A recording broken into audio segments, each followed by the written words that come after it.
dan sal ek jou nie soek nie. Ek sal jou nie tuister nie.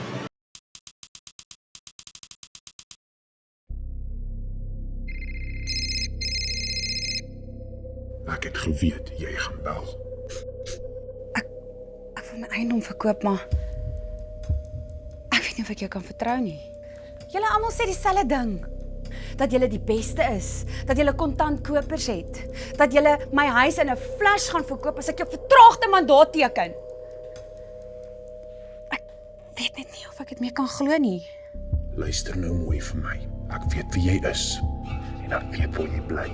Ek weet wat agente jou in die verlede teleurgestel het. Maar ek het die skills wat jy nodig het. Ek luister. My bemarking is next level. Ek bring kopers vinniger as jou 60-60 drywer. Wat saak maak, is dat ek resultate lewer. En as ek nie van julle dienste gebruik maak nie,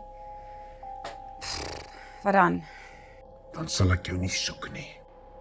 Ek sal jou nie tuister nie. Maar jy gaan die geleentheid verloor om jou eiendom vinnig en sonder drama te verkoop.